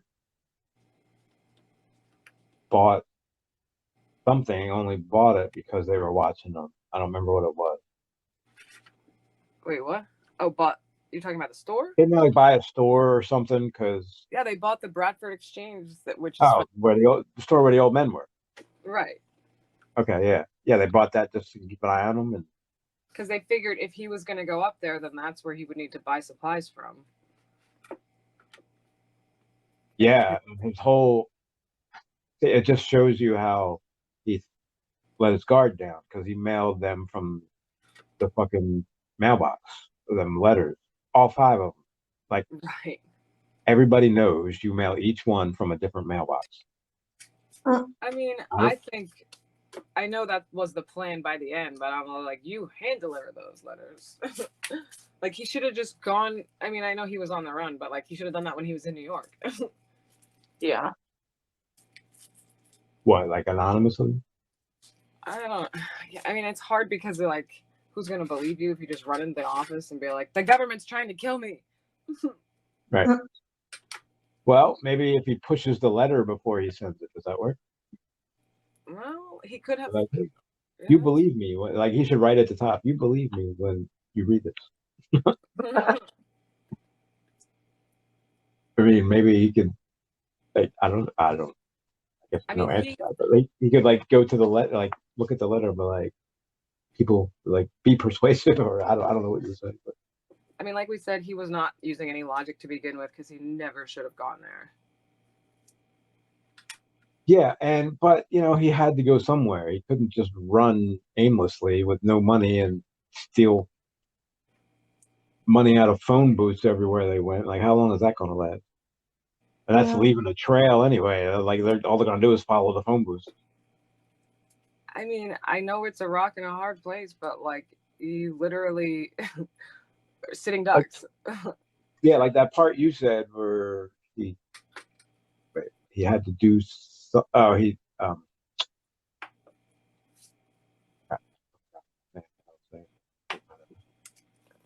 What? He was letting his guard down. But he made the mistake of thinking they would just give up. That's the part you said. Yeah. Right, but he had a conversation with himself while they were there. He's like, that's not how this is going to end. They're not going to give up. You have to do something. But he couldn't just run blindly. He had to like gather himself for a minute. So yeah, it's a rock and a hard place. There was no good answer to that. But I don't think spending the 3-4 months at the cabin was the answer. Go there for a week and get the hell out. Because I think they were on. I don't know if they were on a cabin right away, but they were definitely there not too much longer after they got there. or even like I think it was Cap that said like they could have gotten letters out and talked to news in the confusion after the farm incident. Right.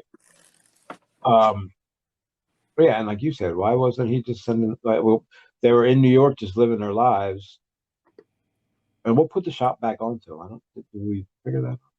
I don't remember if that was ever revealed. Yeah, I don't think it's yet. I think it was Charlie. Something with Charlie. It might have been mentioned in one of those remembering sections. Like when they took Charlie, I think he might have said what happened there. Oh. But I don't know. But forgot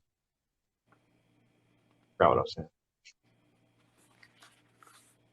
They definitely shouldn't have spent the winter at the farm. And this was Vermont, not Maine, but I feel like, well, maybe they had to spend the winter there because we know what Maine's like in the winter. You don't do too much traveling. Yeah. Especially if they didn't have a vehicle that could handle it. Well, what are you supposed to do? Go out and freeze to death? Well, what was the plan when they were leaving to begin with? I thought the vehicle wasn't working, so they're just gonna keep walking? They were just running when they left. I mean, they had to get the hell out of the farm because the cops were showing up. Mm-hmm. But okay. So couldn't he have like pushed Irv's farm, or couldn't he have pushed Granther's cabin, say, to make people who go near it not realize they're there? I don't think he realizes he can do that. But I'm saying, can he do that? Shouldn't he have? I don't know if he tried. I don't know if he can. I don't know if he can push objects like that. I don't think he's. Although the $5 bill like kind of changes everything. Or the right. dollar. But like he's never around the people he pushes long enough to see the long-term effects. Sleep. So I think he doesn't realize like how powerful it can be and how many people can affect other than just the person he's pushing. I don't think he realized what he's doing to not only other people but also himself, or he's starting to. Well, he's starting to realize what he's doing to himself, yeah. But yeah, like I don't think he has any clue when he told that guy to go to sleep that he was going to be in a coma for 6 months. Yeah. But I don't think that would have, at that point, that guy was kidnapping his daughter, so I don't think he would have cared if he had to do it. Amber Ray Knowles. That name's familiar to me too.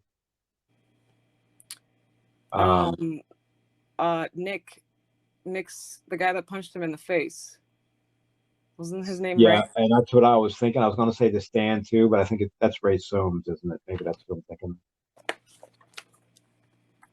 I think it's Soames, like Soames. Yeah, I was gonna look at it. But again, as soon as I read that name, I was like, "Oh, that's the guy that punched Nick." I did the same exact thing you did. Weird. The guy with the ring. Yeah. Like as soon as you said it, I was like, "Wait a second, Ray." I saw like Nick's face, like Rob Lowe almost. Yeah. Not the new Nick, the old Nick. Right. I never connected with the new Nick. I didn't get to know that guy.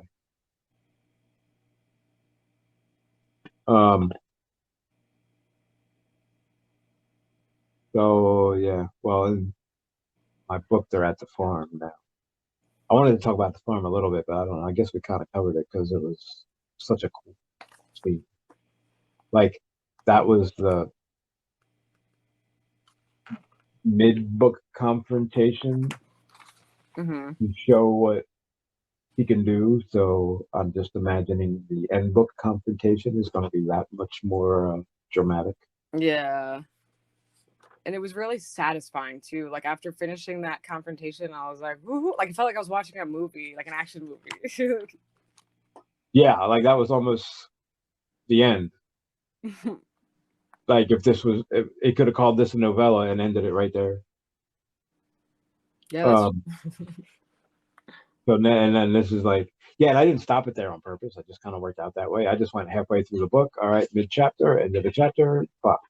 So, and I didn't realize when I picked it, like that it was actually like the halfway point of. It was the transition point for the story where they go from on the run to in the box. Right. Yeah. Like so now they're captured, so we have to see what happens with that. Now that they've finally got both of them. Yeah, and it was very satisfying. And I think Irv got shot, but I think he basically lived, right? I don't remember, because who knows what they did afterward. The shop and the cleaners, I mean. I like how what's her name? What's Irv's wife's name? She's like, just get the hell out of here. Take your horrible power and go, or something she said. Yeah. Yeah. Norma. Norma, yeah. I don't blame her for that. Not even a little bit. But like Norma was the one that would say the things that like I was thinking, but nobody in the book would say to me. What you have is so horrible. People, it would be real hard for her to have friends.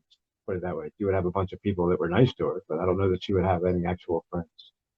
Well, they do live on a big farm in the middle of nowhere, so. Well, I meant Charlie. Oh. I thought you meant Norma. No, I don't know if she has friends or not. I feel like it would be a lot easier for her than Charlie. But then I mean, I'm glad she like blew all them people up in their cars and stuff, and chickens were running around on fire. But then it was like, okay, cops coming, good, start running again. Like you didn't really get much of a reprieve there. I got a couple hours out of it. Right. Like. But no, I think she got a shower at least. And then it's like, oh, running again. DSI. The shop is really the DSI, Department of Scientific Intelligence. That's the one he made up. Yeah. Because we all know there's no governmental scientific intelligence. So the shop was named after the weapons shop of Istar, which I don't know what that is. I don't know who the author is. I must have missed that reference in 1980. Because usually when he mentions a book, I would pick it up. But I like how he tells. So he tells Irv basically the truth, and Irv's like, "Okay, you're bad shit crazy. Time to go." And he's like, "She can light fires." And Irv's like, "Well, so can I. Like, give me a match." He's like, "No. She can do it by thinking about it." And he's like, "Oh, right. And I can, call the queen or something." Yeah. But that was funny. Like, well, she can light fires. Well, so can I. That's not a power. Like, well, and then, of course, Irv comes around. Wait, what made Irv believe him? Charlie did something, didn't she? She didn't light a fire, but she made the temperature go up or something. And then Irv's like, oh, whoa, okay.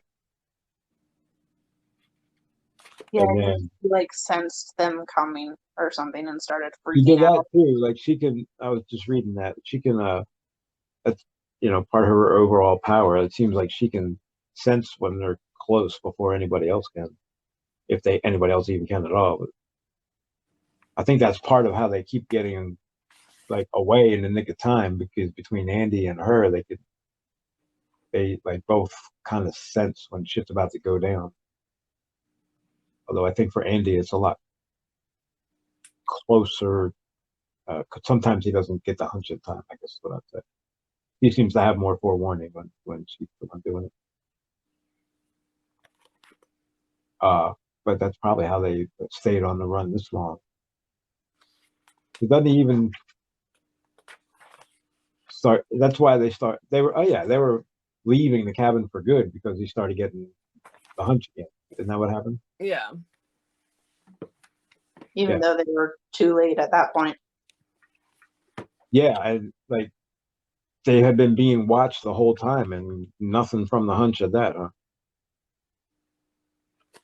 Not even from Charlie. How did Charlie not know they were out there? Weren't they like just posted up across the woods? Yeah, because he found the guy's like deer stand. Yeah, it does seem a little like reverse. Well, I guess it's still Deus Ex Machina, even if it doesn't help the protagonist. But it's like she's been able to be ahead of them the whole time up until this moment where they happen to get captured. Yeah, they got caught a little too easy after not being able to get caught at all. That's what I was saying, like in the beginning. Like, well, hell, they could have done that at the farm, just shot them with some tranquilizers from far away. Yeah, I mean, they could have done when they were taking surveillance photos.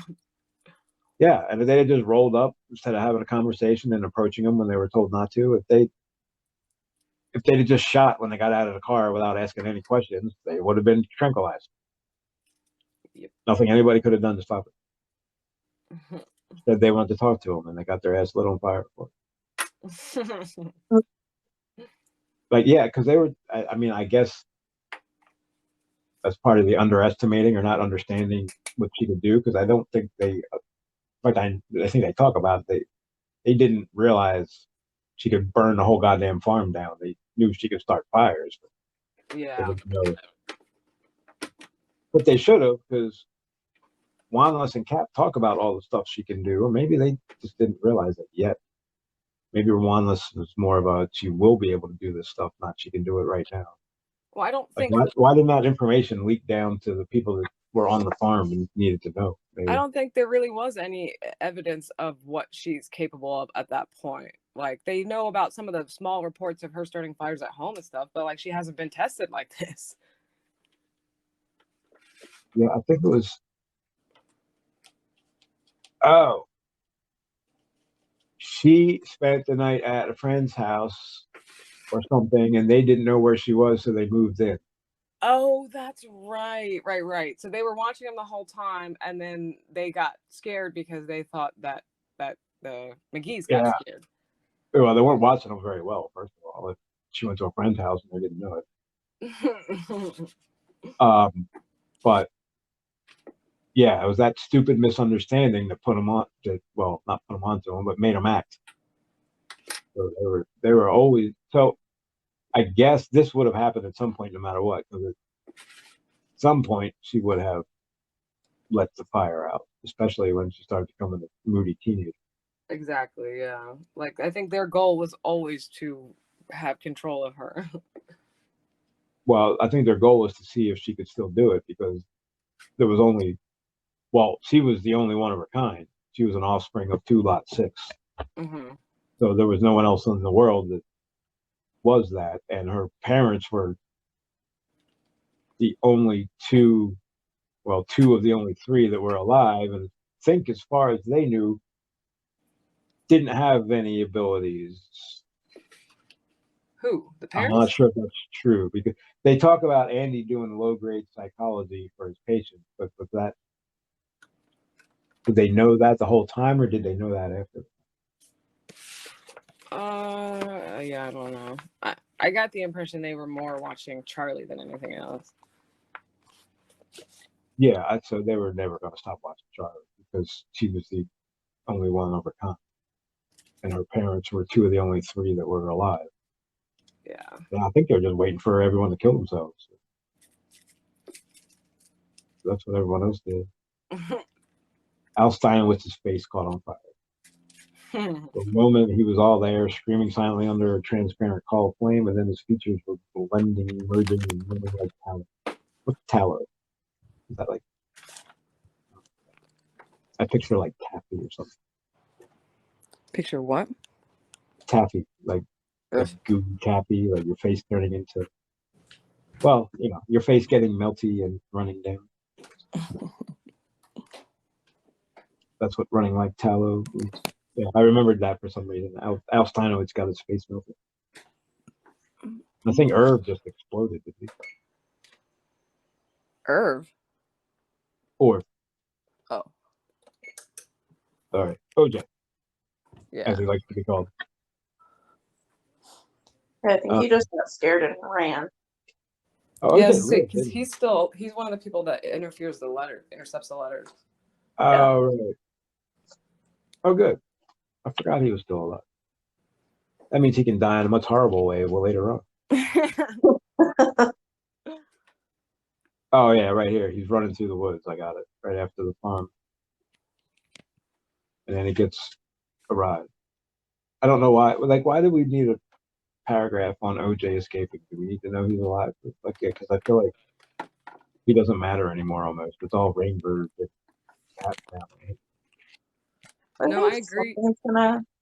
I think something's gonna happen with him because we come back to him because he was one of the guys that intercepted the mailman. OJ intercepted the mailman? Yeah, that's what I said. He intercepted the letters. Yeah. So Yeah. I do agree with what you were saying though, Dad, because I didn't remember that he was still alive either. I thought he had burned at the farm. And then I was reading something when we were doing the podcast, and I was like, oh wait, he was there for the letters. Yeah. I like how the mailman's all insulted. I thought, you can't do that. Like, yeah, I think we've moved off the civil rights conversation. I feel like that's one of those, like, Stephen King met a mailman. Right. And remembered a conversation. Like, let him try to take the mail from me. Yeah, like, yeah, because he probably was mailing a check or something. Like, how secure is this?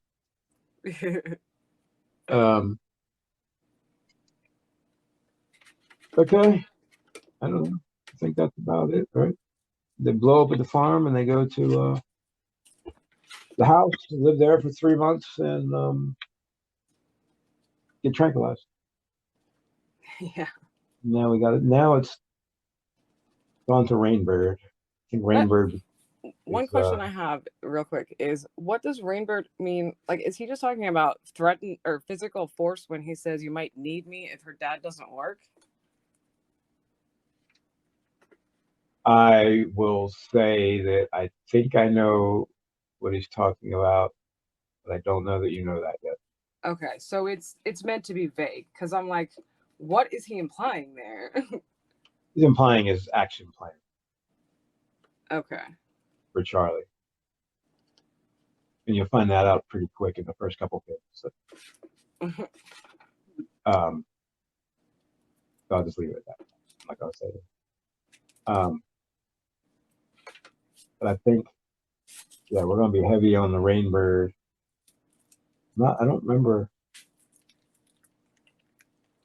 what Andy does in the shop. So I'm interested to see how that's going to go. Like, why? I don't know. I mean, there's a whole half of the book left, but why? Couldn't Andy just push somebody into, like, unlocking all the doors and then walking out? Couldn't Charlie push somebody? Are they not drugged? Wasn't that the whole point? Well, you can't do much with them if you're keeping them drugged all the time, right? Well, and will that work? I mean, you would have to keep her in a coma. Like, that might work. I don't know about Charlie. I do kind of follow the logic for Andy, because it's like, if you are able to manipulate his own will, then he won't ever try to push anyone. Yeah, and Andy's.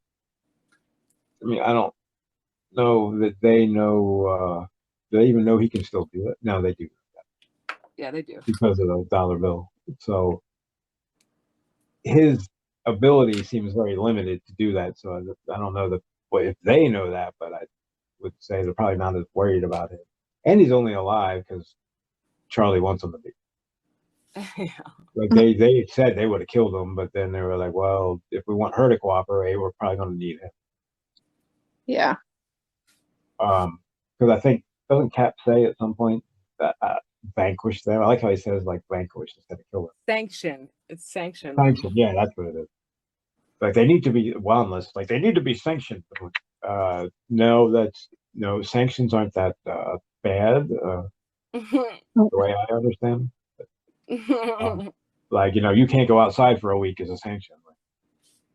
Right. Well, it's a government euphemism. Right.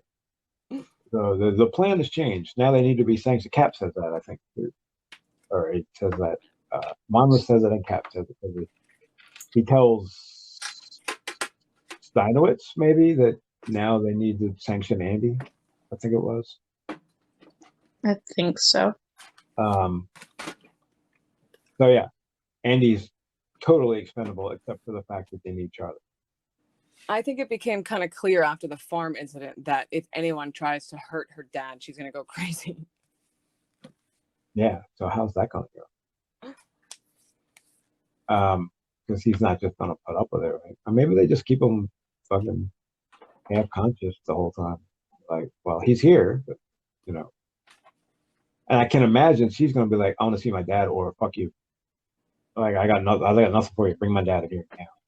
And if they do that and he's all drugged up, that's not going to, you know, she's not going to be very comfortable. If I remember and or understood correctly, I think the plan is to convince Andy that like Charlie wants to do things that they want her to do, so that like she thinks it's fine.